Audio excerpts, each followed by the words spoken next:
जब एक के बाद एक कई फिल्में फ्लॉप हुई तो कुछ लोगों ने बदनसीब कहना शुरू कर दिया।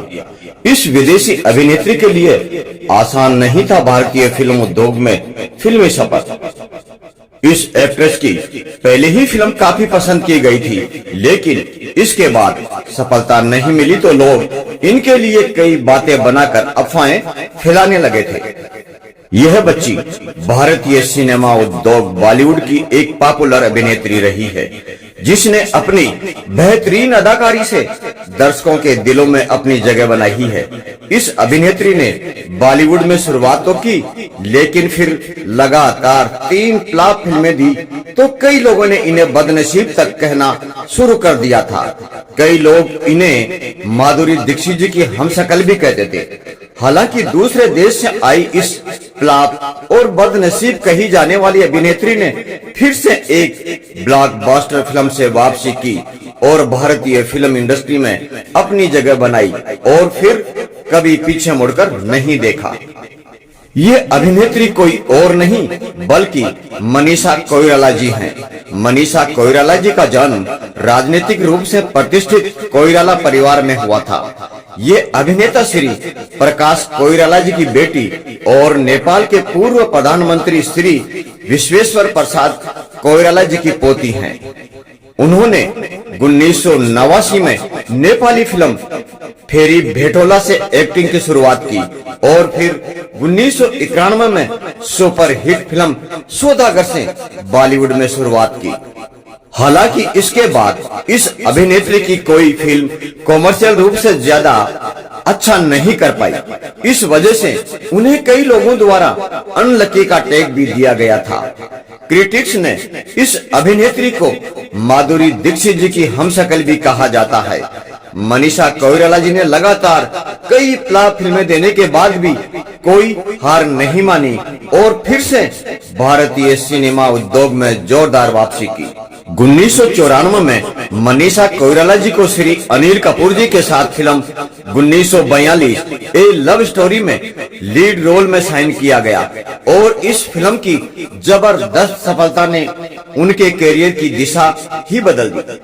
ये फिल्म बड़ी हिट साबित हुई और कॉमर्शियल रूप से बड़ी सफल रही। इस फिल्म से मनीषा कोइराला जी ने अपनी प्रतिभा के बल पर कामयाबी के झंडे गाड़ दिए थे। इस फिल्म का एक पॉपुलर गाना था, एक लड़की को देखा तो ऐसा लगा, देखते ही देखते ये गीत लोगों की जबान पर चढ़ गया था। 1942 ए लव स्टोरी इस फिल्म की सफलता के बाद फिर से मनीषा कोइराला जी के करियर की गाड़ी तेजी से चल निकली थी। उन्होंने तमिल भाषा की बॉम्बे 1995 समेत कई कॉमर्शियल हिट फिल्में दी। उनकी कुछ हिट फिल्मों में अग्निसाक्षी 1996, इंडियन 1996, गुप्त द हिडन ट्रूथ 1997, कच्चे धागे 1999, मुदलवन 1999, कंपनी 2002 और एक छोटी सी लव स्टोरी 2002 जैसी कई फिल्में शामिल हैं। मनीषा कोइराला जी को 2012 में जब कैंसर हो जाने का पता चला तो उन्होंने एक्टिंग से तुरंत ब्रेक ले लिया था। मनीषा कोइराला जी ने कैंसर से जंग लड़ी और जीती भी। कैंसर की लड़ाई से जीतकर मनीषा कोइराला जी ने 5 साल बाद फिर एक फिल्म बनाई। मनीषा कोइराला जी ने 2017 में कमिंग एज ड्रामा डियर माया के साथ वापसी की और 2018 में नेटफ्लिक्स की लस्ट स्टोरीज में भी काम किया। उन्होंने 2018 की सबसे ज्यादा कमाई करने वाली फिल्मों में से एक संजू के साथ बड़े पर्दे पर फिर से वापसी की, जो एक बायोपिक थी। इसमें मनीषा कोइराला जी ने संजय दत्त की मां नरगिस दत्त जी का किरदार निभाया था। मनीषा कोइराला जी नेपाली मूल की भारतीय अभिनेत्री हैं। वह हिंदी फिल्मों के अलावा नेपाली, तमिल, तेलुगु, मलयालम फिल्मों में सक्रिय हैं। वह भरतनाट्यम और मणिपुर नृत्य में भी पूर्ण रूप से पारंगत है। पृष्ठभूमि: मनीषा कोइराला जी का जन्म 16 अगस्त 1970 को नेपाल के काठमांडू में हुआ था। उनके पिता का नाम श्री प्रकाश कोइराला जी और माता श्री का नाम श्रीमती सुषमा कोइराला जी है। इनके पिता नेपाल राजनीति में कैबिनेट मंत्री रहे हैं। वह नेपाल के पूर्व प्रधानमंत्री श्री विश्वेश्वर प्रसाद जी कोइराला की पोती हैं। इनका एक भाई है श्री सिद्धार्थ कोइराला जी, जो कि बॉलीवुड अभिनेता है। मनीषा कोइराला जी एक नेपाली अभिनेत्री हैं जो भारतीय फिल्मों में काम करती हैं। मुख्य रूप से कुछ तमिल फिल्मों के अलावा हिंदी में और उन्होंने नेपाली और अंग्रेजी फिल्मों में भी काम किया है। व्यावसायिक और स्वतंत्र सिनेमा दोनों प्रकार के सिनेमा में अपने काम के लिए जाने जाने वाली सुप्रसिद्ध अभिनेत्री हैं। वे 4 फिल्म फेयर पुरस्कारों सहित कई पुरस्कारों की प्राप्त करता हैं। 2001 में नेपाल सरकार ने उन्हें ऑर्डर ऑफ गोरखा दक्षिणा बहु से सम्मानित किया गया था। पढ़ाई मनीषा कोइराला जी की शुरुआती पढ़ाई वाराणसी के वसंत कन्या महाविद्यालय से हुई है। उनके बाद वे सेकेंडरी की पढ़ाई करने के लिए आर्मी स्कूल धौला कुआं नई दिल्ली चली गई। मनीषा कोइराला जी बचपन से डॉक्टर बनकर दूसरों की सेवा करने की चाहत रखती थी, लेकिन मॉडलिंग ने उनके लिए फिल्मी दुनिया के द्वार खोल दिए। शादी जानी मानी नेपाली अभिनेत्री मनीषा कोइराला जी का कोई बच्चा नहीं है। 19 जून 2010 में मनीषा कोइराला जी की शादी बिजनेसमैन सम्राट दाहाल जी से हुई थी, लेकिन ये शादी ज्यादा दिनों तक नहीं चली और दोनों ने 2012 में तलाक ले लिया था। साल 2012 में मनीषा कोइराला जी एक खतरनाक बीमारी ओवरी कैंसर से पीड़ित हो गई थी। उन्होंने इसका इलाज मुंबई और यूएसए में कराया। उसके बाद वह खतरनाक बीमारी से लड़ी और जीत गई। फिल्मी कैरियर मनीषा कोइराला जी के फिल्मी कैरियर की शुरुआत 1991 में श्री सुभाष घई जी निर्देशित फिल्म सौदागर से हुई थी। फिल्म में उस समय 2 लीजेंड कलाकार श्री राजकुमार जी और श्री दिलीप कुमार जी एक साथ बड़े पर्दे पर दिखाई दिए थे। ये फिल्म उस साल की सबसे बड़ी ब्लॉकबस्टर हिट फिल्म साबित हुई थी। पहली ही फिल्म से मनीषा कोइराला जी रातों रात हिंदी सिनेमा का सुपरस्टार बना दिया था। मनीषा कोइराला जी एक गैर फिल्मी परिवार से थी। उसके बावजूद उन्होंने उस दौर में खुद को अभिनय से हिंदी सिनेमा में सर्वश्रेष्ठ अभिनेत्रियों में शुमार कर लिया था। साल 1996 में श्री पार्थो घोष जी निर्देशित फिल्म अग्निसाक्षी और निर्देशक श्री संजय लीला बंसाली जी की फिल्म खामोशी ने मनीषा कोइराला जी को भारतीय फिल्म इंडस्ट्री की टॉप लीडिंग हीरोइन बना दिया था। दोनों ही फिल्मों में मनीषा कोइराला जी के 2 अलग अलग रूप देखने को मिले थे। पहली फिल्म अग्निसाक्षी में मनीषा कोइराला जी ने अपने एक बीमार पति का ध्यान रखते हुए एक पतिव्रता पत्नी के रूप में एक जबरदस्त किरदार निभाया था।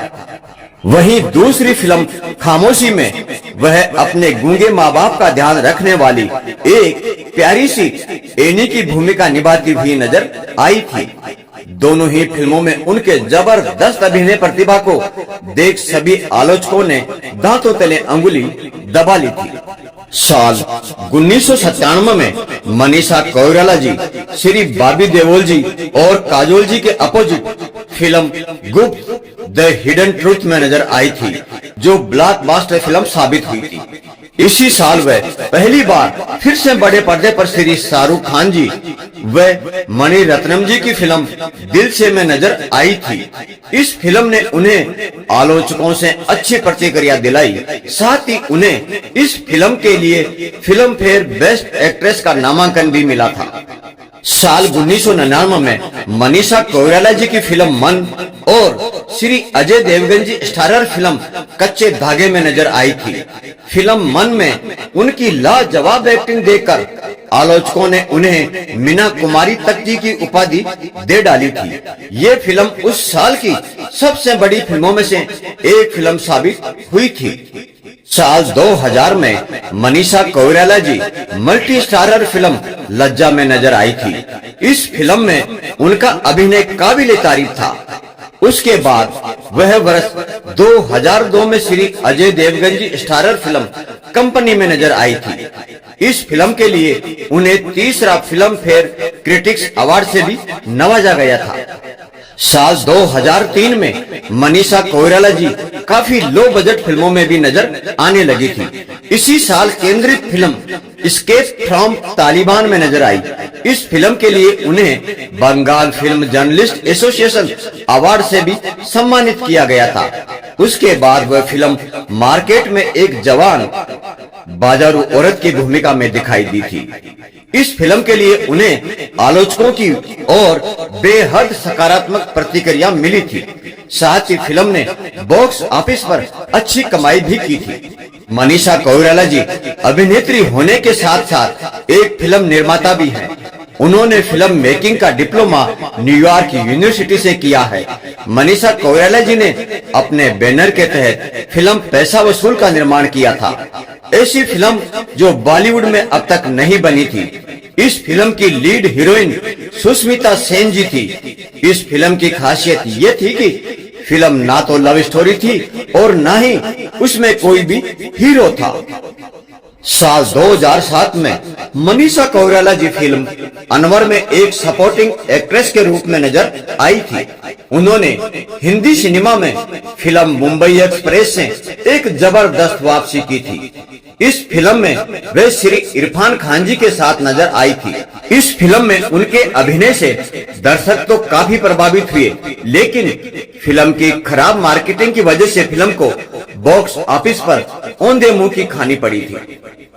प्रसिद्ध फिल्में मुंबई एक्सप्रेस, 1942 ए लव स्टोरी, इंसानियत के देवता, यलगार, सौदागर, मिलन, दुश्मनी, अनोखा अंदाज, यूं ही कभी, लाल बादशाह, कच्चे धागे, कारतूस, जय हिंद, लावारिस, मन, ताजमहल, कंपनी, जानी दुश्मन, लज्जा, चैंपियन, खौफ और बागी जैसी कई यादगार फिल्में हैं।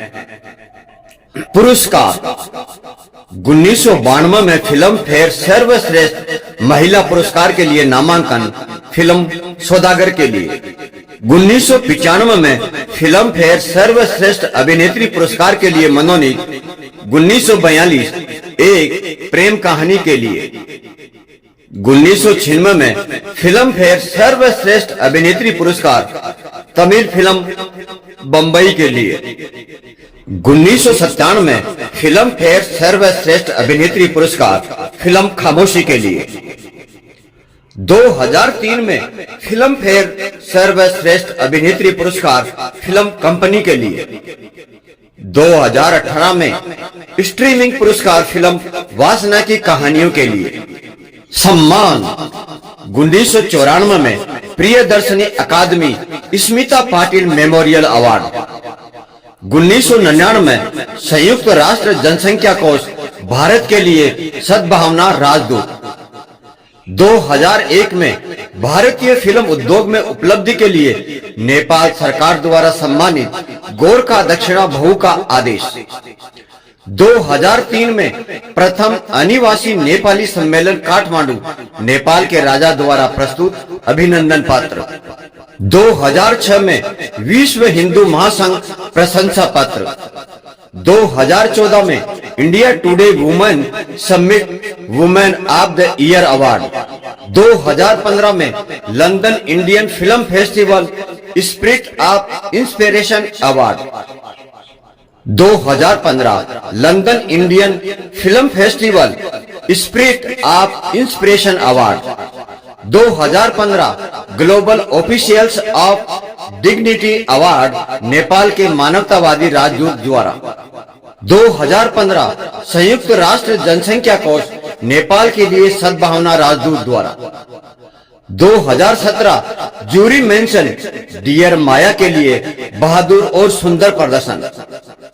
2017 भारतीय सिनेमा में योगदान के लिए नव भारत टाइम पुरस्कार। 2018 में Muscat international film festival Oman film society द्वारा सम्मान। 2018 भारतीय सिनेमा की सबसे बहुमुखी अभिनेत्री के लिए अवार्ड। 2019 महेंद्र उदय महोत्सव सामाजिक सरोकार में उत्कृष्टता सम्मान। 2019 सोसाइटी प्राइड ऑफ इंडिया सम्मान। 2022 Spandan global Indo Nepal art festival Kathmandu life time achievement award. 2022 Garhwal post silver jubilee पुरस्कार महाराष्ट्र के राज्यपाल द्वारा प्रदान किया गया लाइफ टाइम अचीवमेंट अवार्ड। जय हिंद, जय भारत, वंदे मातरम।